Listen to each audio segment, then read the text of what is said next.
Sí, entonces, como les comentaba, vamos a ver hoy un tema nuevo, que por cierto, déjenme, aquí aparece parte de lo que vamos a ver, pero permítame tantito, déjenme aquí, vamos a detener la presentación, porque les quiero compartir parte de la dosificación. Recuerden que la dosificación, pues es un documento que nos permite, pues tomar como base para ver lo que estamos, para saber en qué vamos, ¿no? Entonces ya les compartí la pantalla, espero que la puedan visualizar este momento.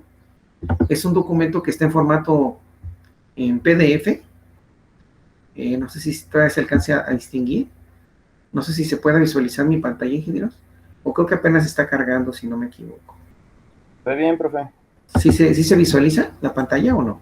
Sí, profe, se ve bien.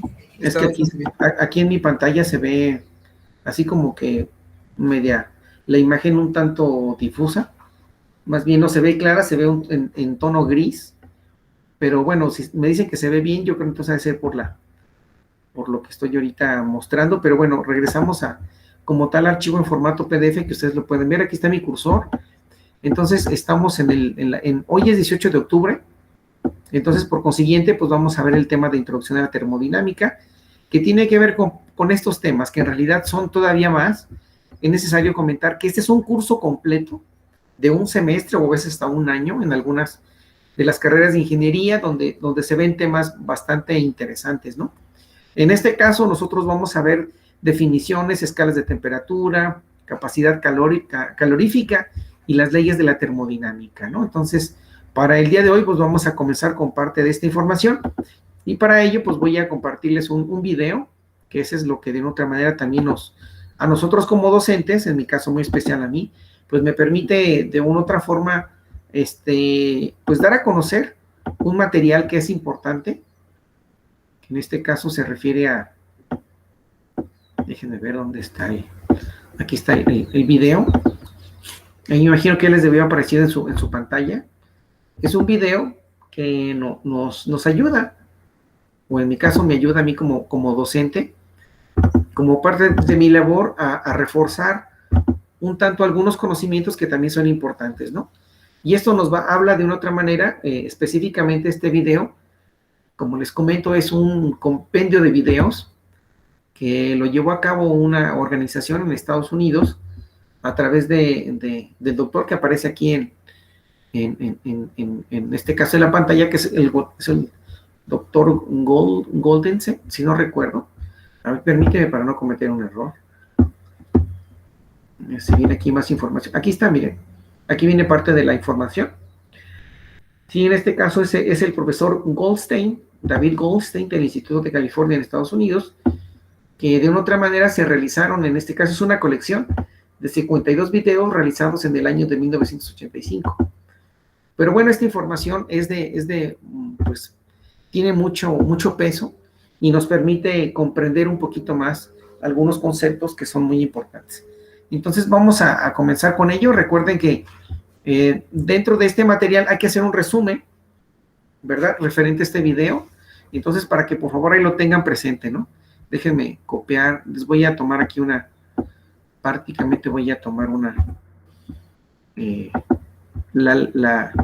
voy a compartirles aquí la liga para que si alguien de ustedes desea ver este material, con todo gusto ahí lo pueden volver a reproducir. Bueno, pues vamos a comenzar porque el tiempo también lo tenemos como parte de esta parte de la clase. Entonces voy a reproducir el video, pues dice si se escucha eco o no, ingenieros. Temperatura y la ley de los gases. A todos nos gusta hablar. ¿Se escucha eco, ingenieros? No, profe. Sí, porque luego con mi micrófono se reproduce 2 veces. Entonces de ahí surge que se escucha un eco. Bueno, entonces no voy a cerrar mi micrófono. Lo voy a dejar abierto y bueno, comenzamos con parte de este video que se llama Temperatura y la ley de los gases. Adelante. Temperatura y la ley de los gases. A todos nos gusta hablar sobre el tiempo. Y eso significa hablar de la temperatura. Ya sea una helada noche de febrero, una tarde tórrida de agosto, la temperatura es una parte ineludible de nuestras vidas. Y toda esa maravillosa física que nos enseñó Newton habla muy poco de temperatura. Pero existe una conexión. Si yo levanto esta madera, estoy haciendo un trabajo contra la gravedad. Una vez hecho, esta madera tiene energía potencial. Y si la suelto, la energía potencial se convertirá inmediatamente en energía cinética. Vean lo que ha pasado. La energía cinética ha desaparecido. La energía potencial ha desaparecido. Y mi trabajo ha desaparecido. Ahora bien, aunque soy una de esas personas que creen que los demás no aprecian su trabajo, ¿a dónde ha ido a parar todo eso? La respuesta es que se convirtió en calor el movimiento aleatorio de átomos y moléculas. La evidencia de ese calor es el hecho de que la mesa está ahora algo más caliente de lo que lo estaba antes. De manera que hay una cierta conexión entre la temperatura y el movimiento de los átomos y de las moléculas. Y esa conexión es nuestra historia de hoy.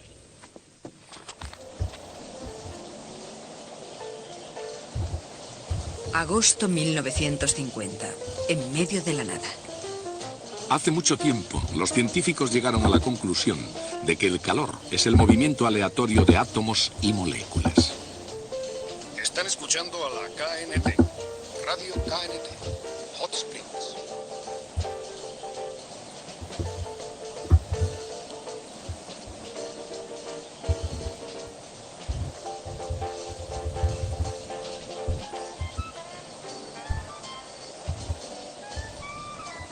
Una persona normal no necesita de la ciencia para decir cuándo hace calor o cuándo hace frío. A menos 25 el mercurio ha sobrepasado los 44 grados. ¿Y dónde parará? Nadie lo sabe. Pero volvamos a las suaves melodías que esta tarde les ofrece Packard, el coche de la distinción.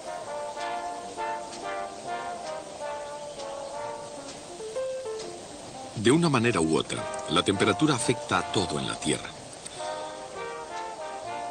La práctica y la memoria, la intuición y la experiencia, el gusto y el tacto. Todos ellos nos proporcionan un sentido realmente práctico de la temperatura. Pero para conocer más que para sentir el frío o el calor que hace, se necesita un cierto tipo de objetividad y una cierta forma de cuantificación. Y esto requiere ciertas herramientas de la ciencia, como por ejemplo, un termómetro de cualquier tipo. El estilo importa poco con tal de que funcione.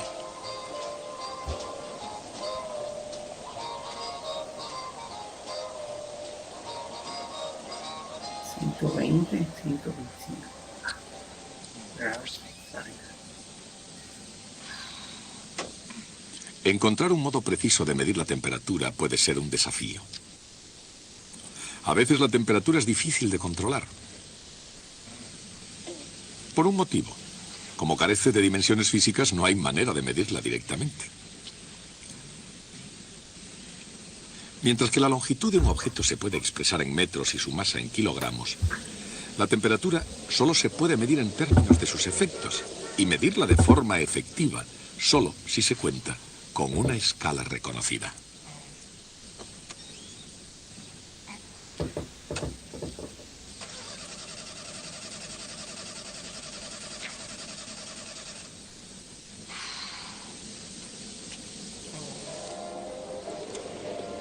Tanto si se considera la escala Fahrenheit, que es todavía la unidad ponderada predominante en los Estados Unidos, como si se considera la escala Celsius. Las escalas de temperatura son escalas científicamente efectivas porque ofrecen un patrón para la comparación.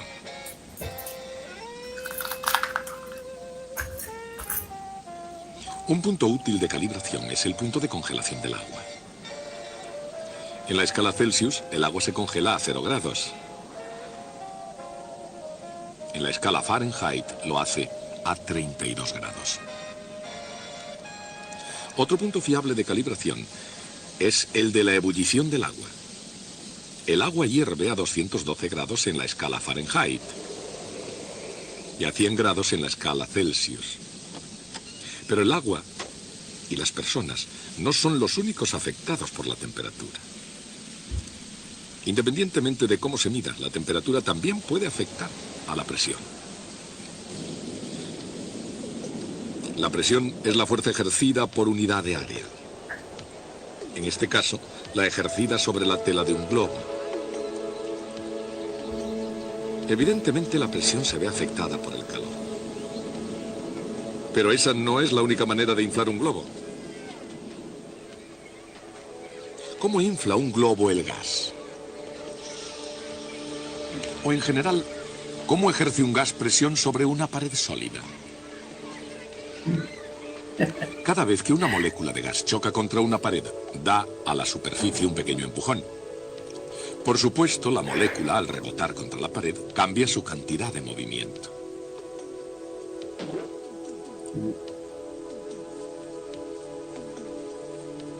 El cambio en la cantidad de movimiento significa que ha tenido que haber una fuerza actuando sobre la molécula.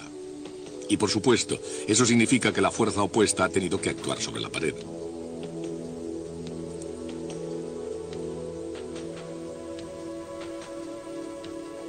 A medida que más y más moléculas golpean la pared, los empujes individuales comienzan a sumarse. Aún en el caso de un gas ordinario como el aire, existe un golpeteo continuo de las moléculas a un ritmo casi inimaginable. Una presión constante y uniforme contra la pared. Este fenómeno se puede ilustrar con un cierto tipo de cálculo de ordenador que los científicos utilizan hoy con frecuencia como ayuda a la investigación. En este caso, el émbolo y cada átomo están programados para obedecer las leyes de Newton y se les pone en libertad. El émbolo cae bajo la influencia de la gravedad, pero retenido por los átomos que chocan contra él. La masa en la parte superior del émbolo indica la magnitud de la presión. Este tipo de cálculo recibe el nombre de simulación de la dinámica molecular.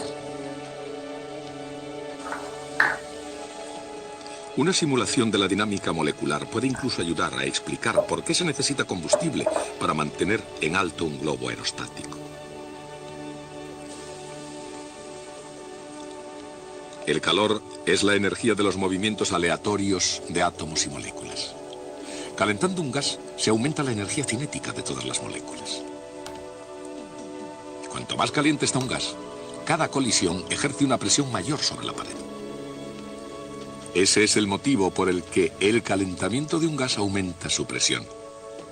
O a la inversa. Esa es la razón por la que se necesita menos gas para mantener la misma presión.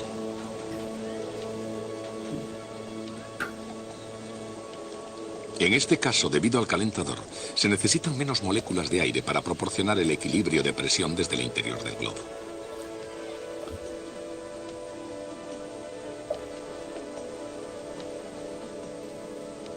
Este pesa menos de lo que pesaría igual volumen de aire. Y eso es lo que hace que el globo pueda mantenerse flotando. En el espíritu de la ciencia, reducido a su esencia, todo se resume en fuerza y cantidad de movimiento, acción y reacción. Isaac Newton escribió un libro sobre fuerza, cantidad de movimiento, acción y reacción. En el libro se habla de la presión y del volumen de un gas. De hecho, lo que escribió causa sorpresa, pues demuestra que incluso el propio Isaac Newton puede equivocarse. La explicación correcta, basada sólidamente en las leyes de la mecánica de Newton, y no en su teoría sobre los gases, fue dada por los científicos del siglo XIX, Joule, Maxwell y Boltzmann. Constante de Boltzmann se llama. Con los gases. Expresándonos en términos modernos, descubrieron que la presión en un gas es directamente proporcional al número de moléculas e inversamente proporcional al volumen.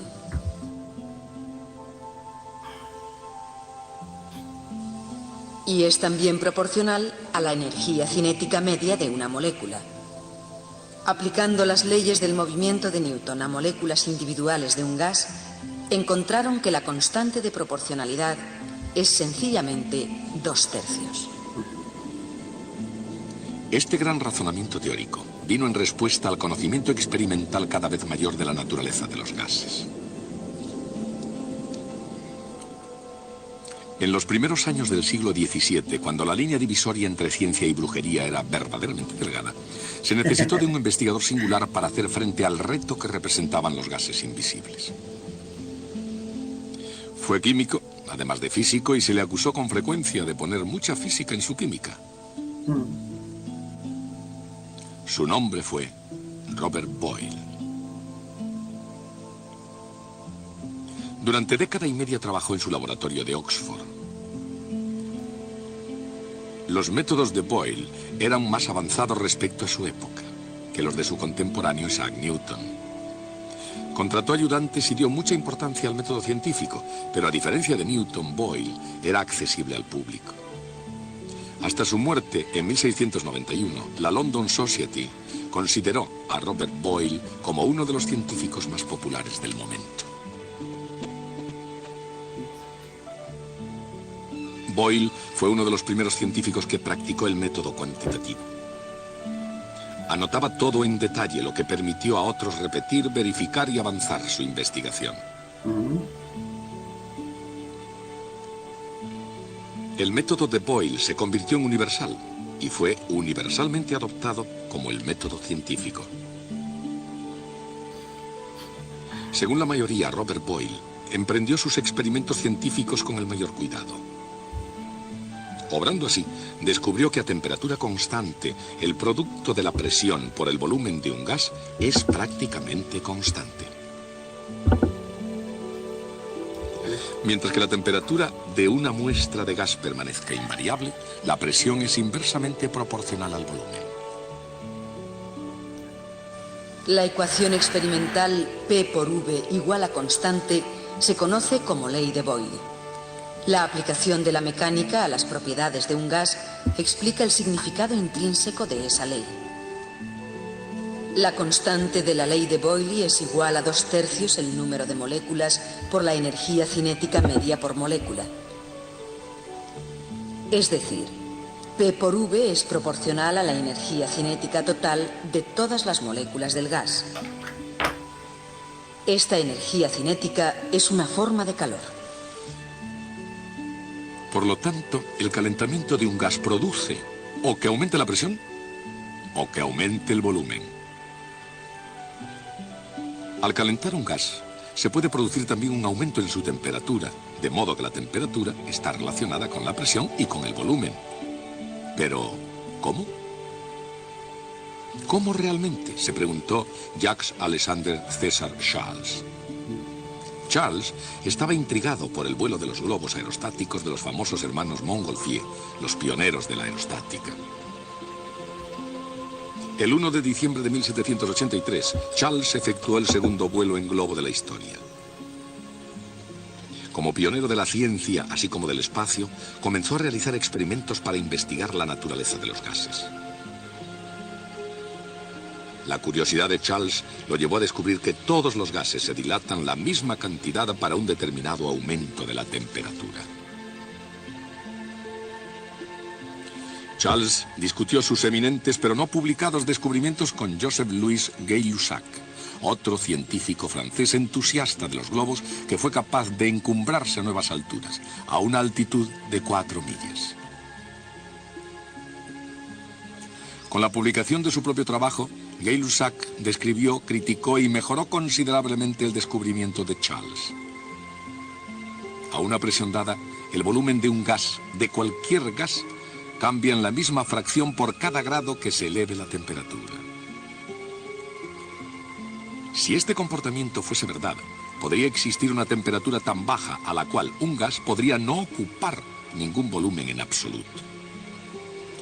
A medida que el gas se calienta, su volumen aumentaría en proporción a la temperatura. Por supuesto, la razón por la cual aumenta el volumen es el aumento del calor o energía cinética de las moléculas. Esta idea condujo a un nuevo concepto de temperatura. Tendría un significado absoluto basado en las propiedades universales de los gases. El cero absoluto, la temperatura más baja posible, sería la temperatura a la cual un gas estaría enteramente sin calor. De acuerdo con Charles y Gay-Lussac, el cero absoluto tendría lugar a 273 grados Celsius bajo cero o a 459 grados Fahrenheit bajo cero. Lord Kelvin dio forma fina a la idea de una temperatura absoluta. La escala de temperaturas absolutas recibe el nombre de escala de Kelvin en su honor.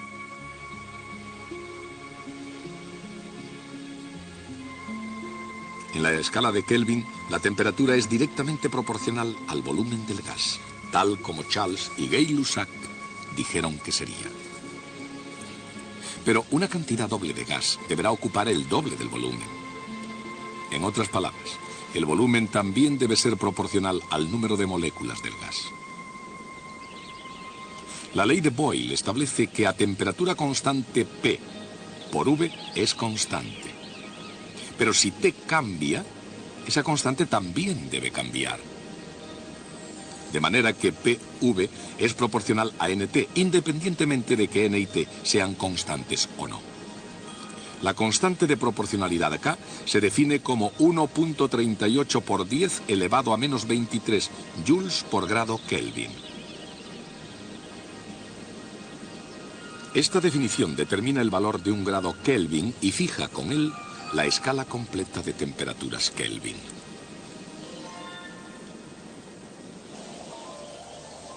Por ejemplo, el hielo funde a 273 grados Kelvin.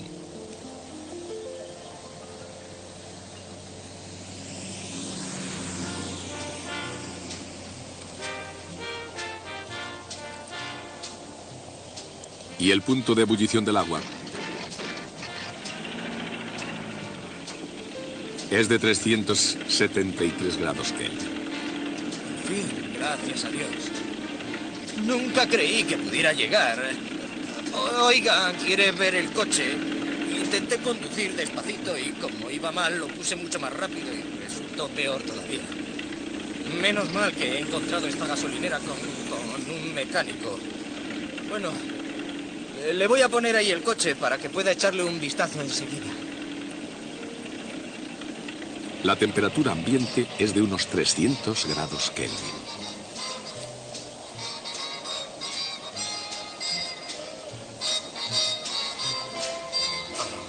Bien. Creo que se está recalentando. Sí. De hecho, estoy casi seguro de que se ha recalentado. La temperatura de la superficie del Sol es de 6.000 grados Kelvin. Fui tirando por el camino, aligerar peso.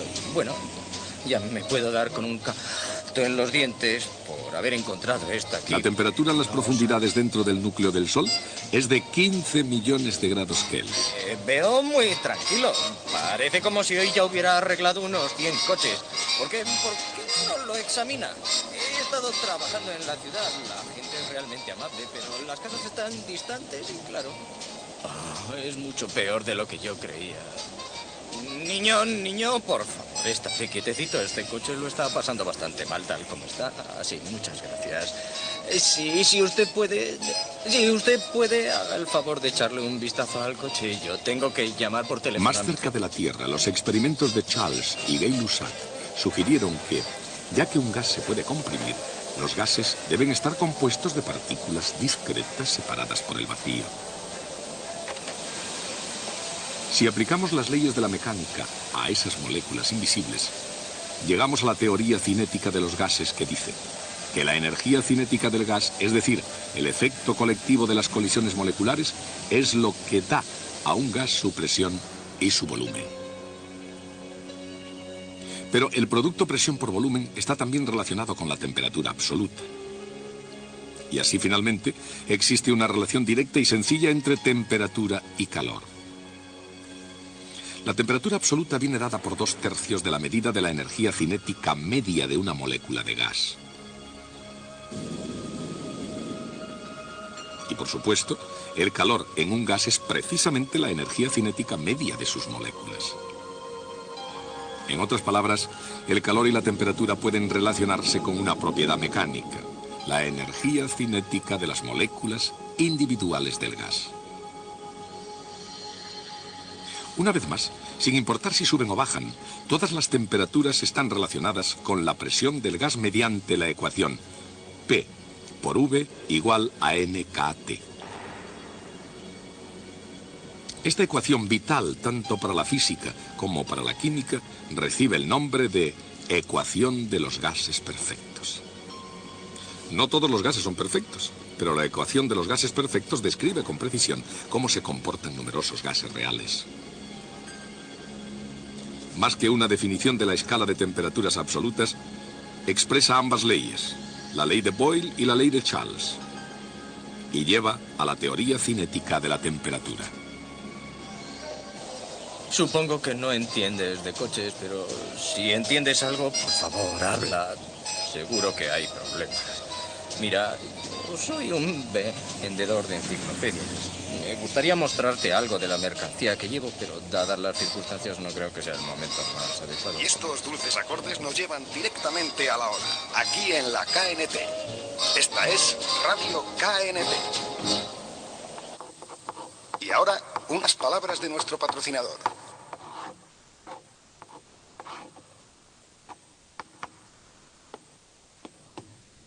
En Estados Unidos utilizamos algo llamado escala Fahrenheit de temperatura. He escuchado muchas anécdotas de esta escala, de su nacimiento. Les contaré lo que realmente sucedió. Daniel Fahrenheit, no crean que fue un científico.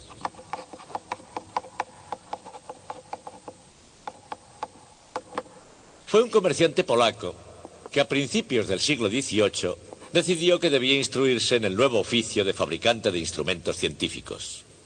Como era inteligente, vio un buen futuro en la calibración de termómetros. Se enteró de que un astrónomo danés llamado Olaus Rømer sabía cómo hacerlo.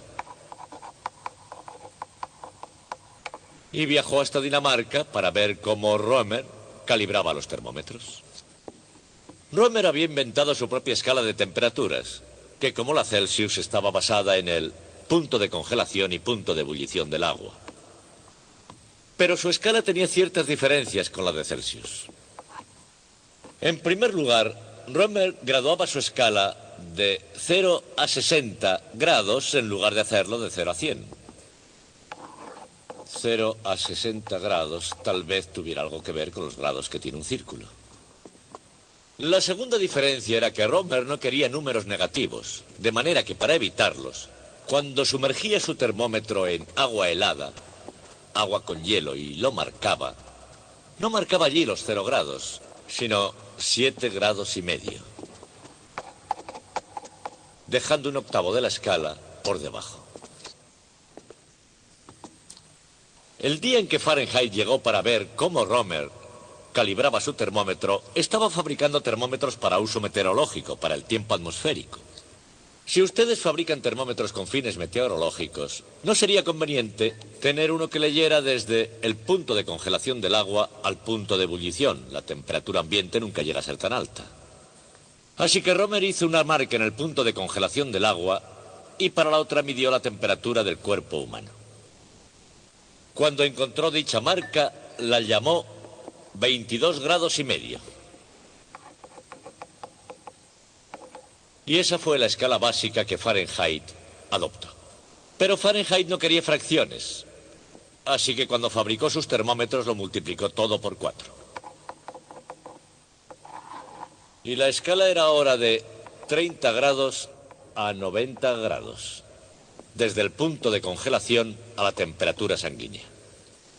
Entonces hizo otro cambio. Decidió que sería más conveniente 64 grados de diferencia entre estos dos puntos en lugar de 60. La razón es la de un experto fabricante. Tenía que grabar marcas unitarias de grados en su termómetro. Si tenía 64 grados entre sus dos puntos de calibración, dividiría por la mitad y así hasta 6 veces para que le quedaran exactas todas las marcas. Así que cambió su escala una vez más hasta dejarla de 32 a 96, una diferencia de 64. Y utilizando ese termómetro, midió la temperatura de ebullición del agua de forma no muy precisa, no muy bien, y decidió que era 212 grados. Luego, después de su muerte, se definió que la temperatura de ebullición del agua era de 212 grados, lo que modificó la temperatura del cuerpo un poco, es realmente de 98,6 grados. Así es como la escala Fahrenheit llegó a ser un hecho. Y veamos, de todas, ¿qué escala de temperaturas es la mejor? La pregunta es tonta. La escala Kelvin o escala absoluta es la utilizada por los científicos. La escala Celsius es casi la ideal para cocinar, porque está basada en el punto de ebullición del agua en una cacerola destapada. La escala Fahrenheit, cuyo campo de 0 a 100 grados es el campo de las temperaturas atmosféricas normales, es casi perfecta si ustedes quieren hablar del tiempo. Bien, y esto es todo. Hasta el próximo día.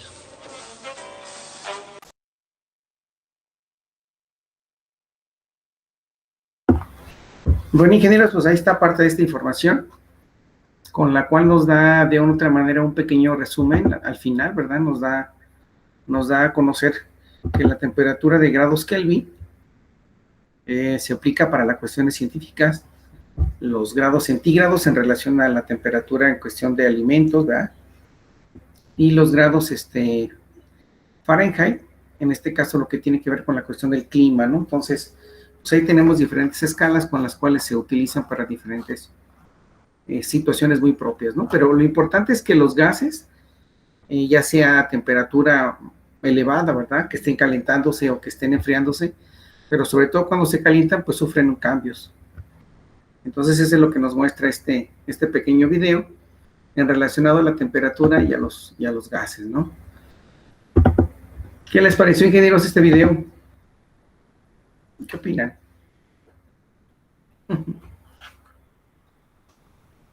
Algo que aprendí es para las, ¿cómo se llama? Para qué usar cada unidad de temperatura, porque yo no sabía eso. Sí, de una otra manera, eso es lo que nos permite, ¿no? Recuerden que los grados Kelvin prácticamente es una unidad de medición en la cuestión científica, ¿no? Los grados centígrados, lo relacionado a la cocción de los alimentos, porque tiene que ver con el agua, ¿no? El punto de ebullición del agua. Y los grados Fahrenheit, en este caso, se refieren a la cuestión de, a las temperaturas en relación al clima, ¿no? Sí, eso es parte de lo que nos muestra este video. ¿Alguien más desea hacer algún otro comentario, ingenieros? Pues muy interesante el video, ¿no? Bueno, a mí no se me hizo pesado y tenía uno que otro chiste por ahí que se aprecia. Sí, ¿verdad? Sí, ¿alguien más nos desea hacer algún otro comentario, ingenieros, antes de despedirnos? Bueno, comentar. Sí, adelante, por favor, Ricardo. Como César no sabía cada uno para qué se usaban las temperaturas, y se me hizo muy didáctico el video también. Sí, de una u otra manera lo que se pretende con este material, incluso si se fijan, hicieron mención de un simulador, ¿no? Que decían incluso ahí que servía como parte de la modelación, ¿no? De los científicos. No sé si primero observaron allí el comportamiento de especie como una prensa, ¿no? Como un pistón que presionaba el aire y posteriormente subía y bajaba, ¿no? Entonces, incluso este tipo de material lo desarrolló un doctor que, no sé si déjenme checar aquí, lo desarrolló un doctor que de hecho aquí viene su nombre en la presentación, se llama, en este caso dice, estas